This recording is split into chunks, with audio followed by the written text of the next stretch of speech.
Hello, I'm Christian Fraser. You're watching The Context on BBC News Live from Washington. It's election night in America. $16 billion invested in a vote that will shape the final 2 years of Joe Biden's time in office. At stake, control of the House, the Senate. They will vote for governors and legislators across the country.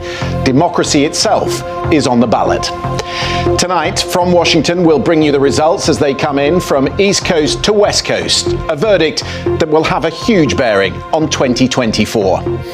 Tonight, with The Context, the BBC's Katty, Republican strategist and former RNC Communications Director Doug High, and Stephanie Brown. James, co-founder of the collective PAC that campaigns for equal representation in American politics.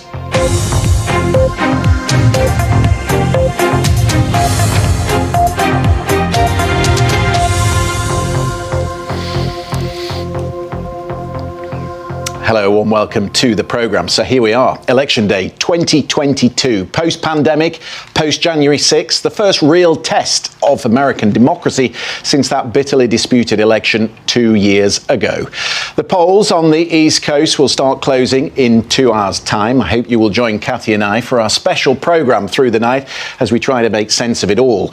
These midterms don't always attract the same attention as a presidential election, but early voting broke all records and it does feel more important. There are election deniers on the ballot, candidates refusing to say whether they will accept the result. And it will set the stage for 2024. If Democrats lose control of the House or the Senate tonight, Joe Biden's agenda will certainly stall. In the end, it will come down to turnout. It always does. And last night, the two sides were making their final appeal. So let's take a look then where we're at. We've swept the board for you. All these 435 seats in the House are now in play, and a third of the Senate seats, 35 seats in total. And remember, Republicans in this country are in red and Democrats are in blue. But let's go back and just have a look how we were before this election. We'll start with the House. You see that the Democrats have a majority.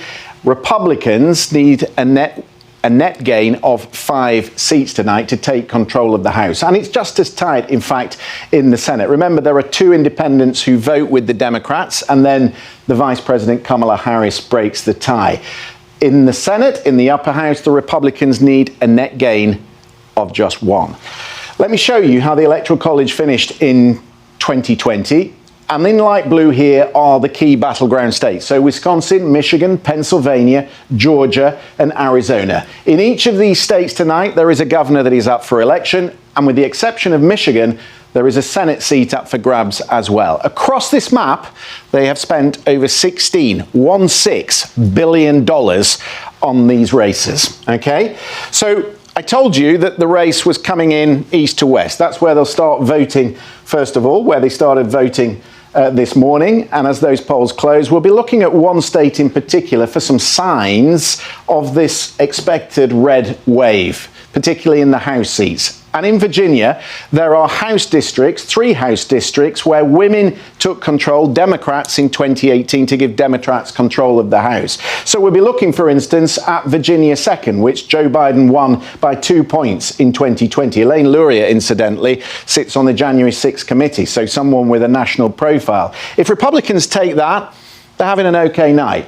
If they take this one, Virginia 7th, Abigail Spanberger's seat, which he won by 8 points, Joe Biden, in 2020, they're having a really good night. If they take Jennifer Wexton's seat in Virginia 10, which Biden won by 10 points in 2020, then Doug High is already on the way to the pub because Republicans are having a blowout.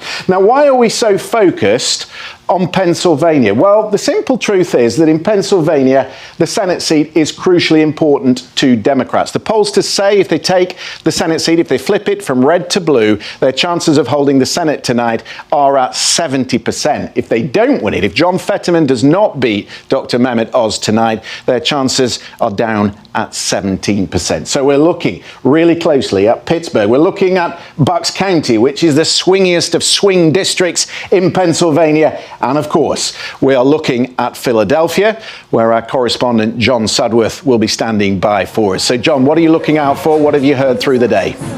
John Sudworth in Philadelphia. We will talk lots through the course of the evening. Thank you very much for the moment. Doug High, a lot of these ballot papers that are being queried are for a missing date or a signature in the wrong place on the envelope. Yep. So it's not a problem with the ballot itself, and we know 69% of the early voting in Pennsylvania was Democratic. So is this ballot suppression or is it ballot security? Katty Kay, explain to people what American voters face when they go to the polls. Well, I mean, first of all, let's hope it is safe, right? I mean, and we shouldn't have to be saying that, but my daughter, for example, is a poll worker today in Chicago. Okay, there is lots to query in American politics, but I have to sound not too judgmental at the moment because there's an awful lot of chaos in UK politics as well. Let's bring you the breaking news from London. Rishi Sunak has had a resignation from his government, an early resignation. The man he appointed to be his minister without portfolio, Sir Gavin Williamson, resigned in the last hour. He had been under pressure over bullying allegations. Our political correspondent Jonathan Blake is standing by. What do we know, Jonathan? Jonathan Blake in London. Thank you very much for that. Doug High, you were saying to me that you were supposed to go to London recently. You're a communications... Twice. What happened? OK, let's return to events here. According to the BBC's researchers, of 596 Republicans running for statewide or federal office, 307 have raised doubts about the validity or the integrity of the 2020 election. That leads to intimidation at polling stations, as Katty was saying. According to San Francisco police, it breeds the sort of hatred that led to last week's violent attack on the House Speaker's husband, Paul Pelosi. An 82-year-old man attacked in his own home with a hammer. Nancy Pelosi has been speaking to CNN's Anderson Cooper. Doug High, you wrote a piece for the Washington Post last week, which I read. Brave piece, might I say. Thank you. Because there aren't many Republicans who are saying this needs to stop, and I was a part of it. But in the early days, the attacks on Nancy Pelosi, you were a communications director in the House, and you want to share some of the responsibility. Well, Donald Trump will be watching results come in tonight at an election party he's holding at Mar-a-Lago. Today, he was voting in Palm Beach, Florida. And last night in Dayton, Ohio, he all but confirmed he will be running again in 2024. OK, well, we'll leave it there. We're going to go for a break. Katty Kay is off to present World News America very shortly. But then together... We're doing something tonight, aren't we? We're doing something together tonight. Yeah, I do hope you will join us for that. We will be here from, is it 11:15 GMT? It's 11:15 GMT until way, way, way too late, past our bedtime. Yeah. The worst Strictly Come Dancing ever. We might dance at the end. I don't know. We'll see. We'll tease them. Maybe they'll tune in more if we dance. OK, stay with us. We'll be right back.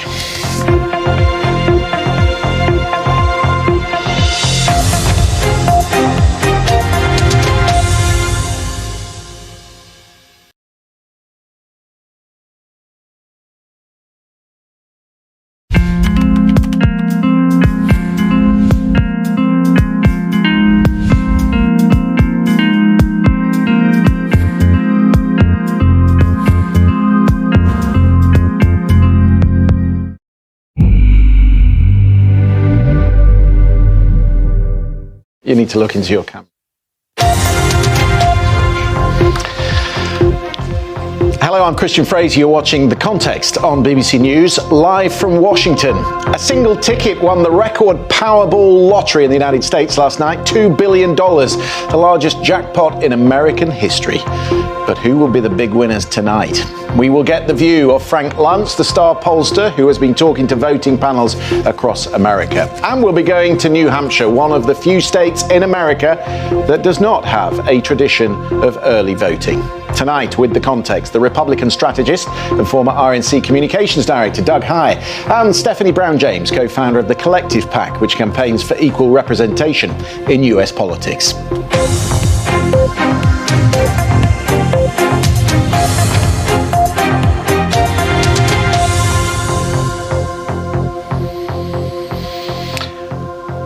Welcome back. Well, you can probably tell that none of us had the winning ticket because we wouldn't be sat here if we had. Tonight, however, it is the pollsters who will be on tenterhooks, hoping, praying that they got the numbers right. According to most of them, it is the Republicans that finished the campaign the stronger, with a good chance of taking back the House, though only slightly favoured at this point to take the Senate. This is the data we can bring you from polling site 538. And as you can see, the predictions for the Senate shifted around these last. It did shift around ground these last 3 months. Through the summer, after the Supreme Court's decision to roll back abortion rights, the national environment did improve for Democrats, but Republicans regaining much of that ground in October, in line with the usual trends that we see in midterm elections, and in line with what people were saying, Doug. A lot of people focused on inflation. That's the big issue. It's the economy, stupid. It's the number one issue. And obviously, can we talk about what else is on the ballot tonight? Because we talked about governors, we talked about the secretaries of state who are in charge of the ballot. They're on up for election tonight as well in some key states. Also there, though, is the issue of abortion. Voters being asked a question about abortion in 5 states tonight. 3 states trying to put abortion rights into the Constitution, 2 Republican states trying to ban it entirely. What do you think we're going to see from that? Sure. Yeah, absolutely will. Yeah, interesting. All right, well, an estimated 44 million Americans cast their votes before Election Day, and that, we're told, is a midterm record. But next to no early voting, in the granite state of New Hampshire, polls opened at 11 this morning. You can register and vote on Election Day in New Hampshire, so you can imagine there is this mad scramble to get everyone to the polls. Both teams will ship in extra helpers from other states. In fact, a Democrat told me last night that one year they brought in Bon Jovi to drive the buses. So anything to get out the vote. Let's speak then to Kevin Landrigan. He's political reporter for the New Hampshire Union Leader newspaper. A warm welcome to the programme. So a very busy day in New Hampshire. Why is it so tight there, particularly in the Senate race? We've got Maggie Hassan, the incumbent Democrat, versus General Donald Bolduc. Who's going to win it? A lot of money and a popular incumbent, they can lose. Let me get some reaction to that, Kevin. Stay there. Stephanie, this would be hugely embarrassing for Democrats, because if they lose this to Don Bolduc, a man that they have elevated, people will point at the Senate campaign and say, you know, this is hugely hypocritical. You talk about election deniers, but you're elevating someone who was an election denier, thinking you could beat him. You spent Democrat campaign money on it, donations from Democrats, and now look what's happened. I mean, it would be a terrible look for the Democrats. Very interesting. Kevin Landrigan, we'll maybe speak to you some more when we get the result in from New Hampshire. Thank you very much indeed for your thoughts this evening. Now, it is time for the panel.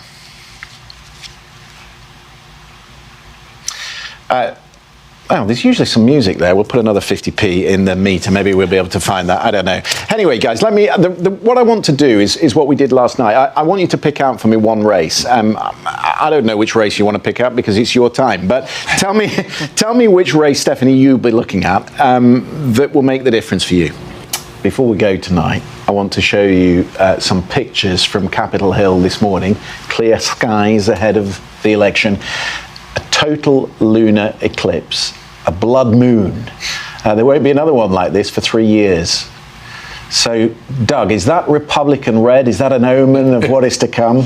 I'm just glad it's not a lightning bolt striking the top of the Capitol, to be honest with you. So if that's an omen, take it. If not, okay. I don't think the gods and the stars planned it that well in advance, though. Okay. Answer me this question. Kevin McCarthy wants to be the new Speaker of the House, the Republican Speaker. He's got some fairly far right candidates now among the Republicans in the House. How many do you think he needs? What sort of majority does he need to be able to govern effectively?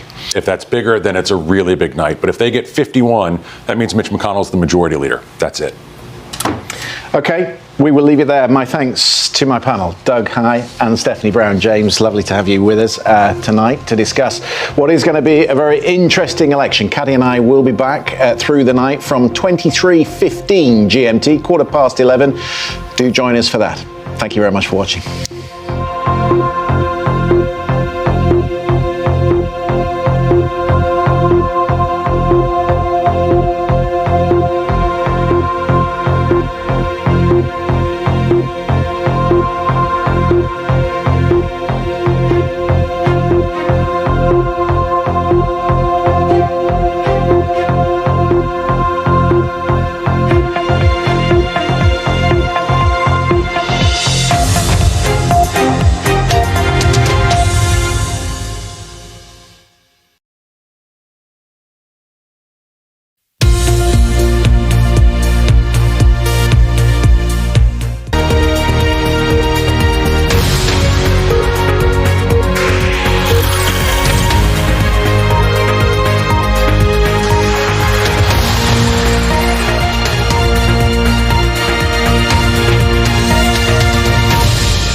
Katty in Washington, and this is BBC World News America. The campaigning is done, the votes are being counted. It is election day in the United States. From dawn until dusk, millions of Americans have been casting their ballots in a vote that will determine which party controls Congress in the years ahead. The Democrats fear they'll lose their majority in the House of Representatives, but there's much tighter competition for the Senate. Elsewhere, with less than 2 weeks to go, the former head of FIFA says it was a mistake to award Qatar the World Cup. And if you broke it, should you pay for it? The COP27 summit hears the argument for industrialized countries to pay trillions of dollars to developing nations to combat global warming.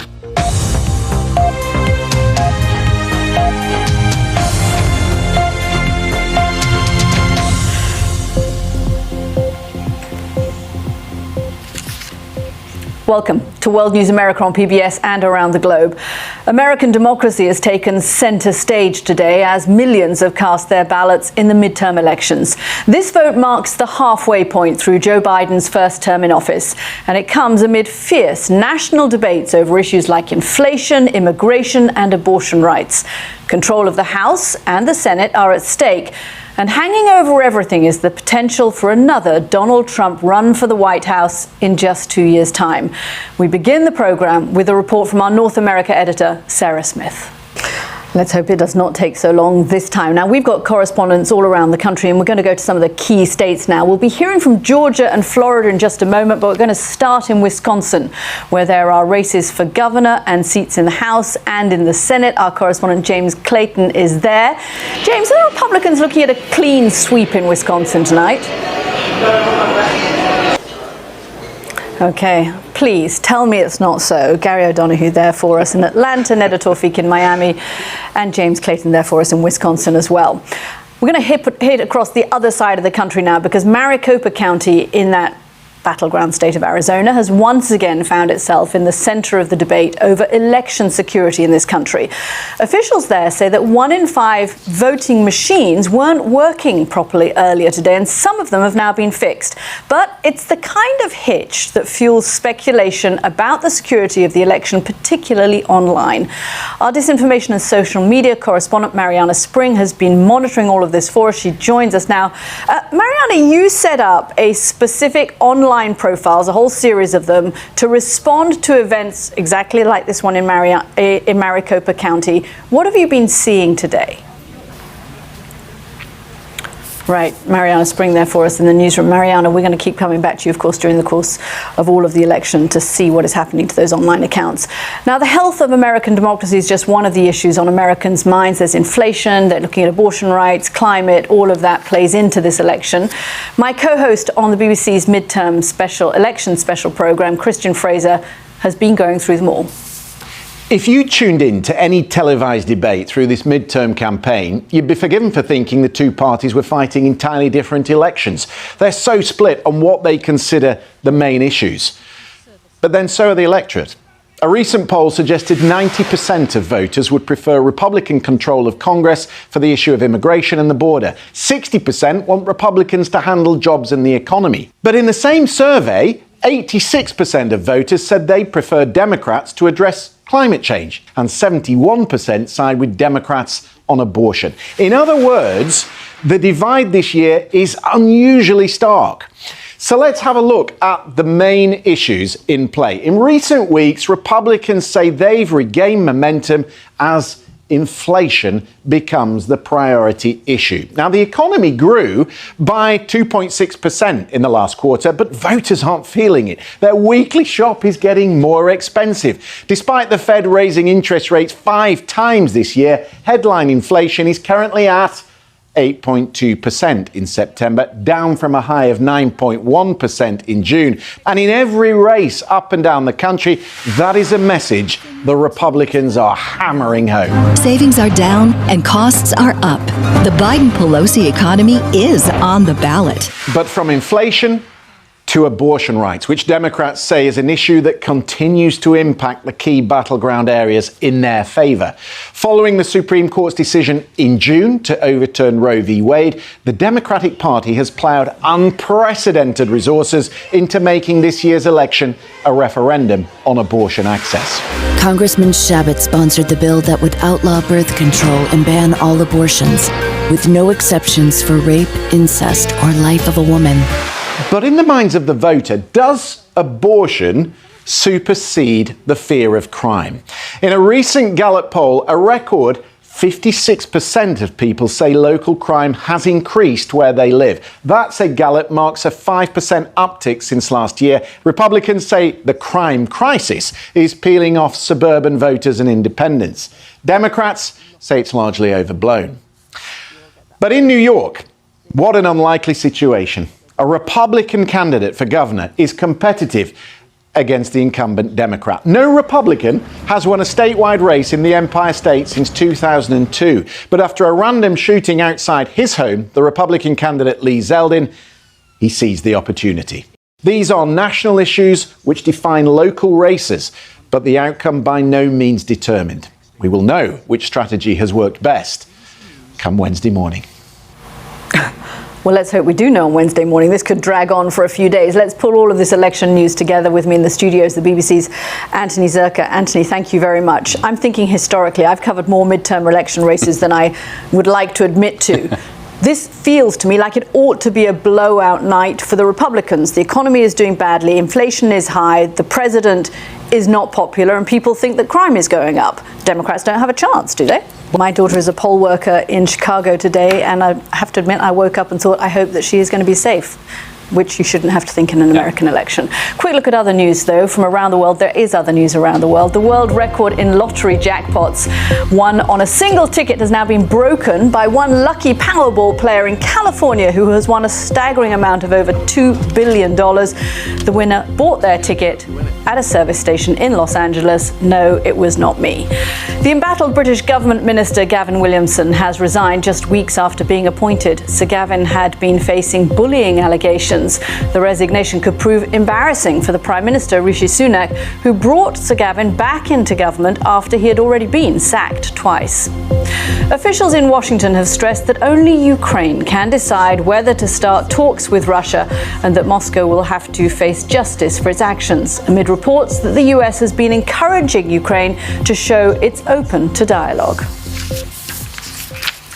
The Football World Cup kicks off in Qatar in less than 2 weeks, and the former president of FIFA, Sepp Blatter, says the decision to award the Gulf nation with the soccer tournament was a mistake.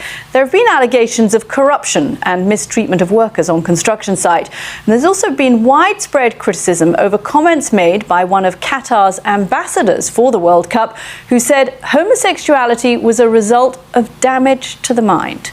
Our sports correspondent Jane Dougal has more. It seems unlikely that controversy is going to die down anytime soon. Now, the debate over how much industrialized nations should compensate developing nations for climate change is taking center stage at the COP27 climate summit in Egypt.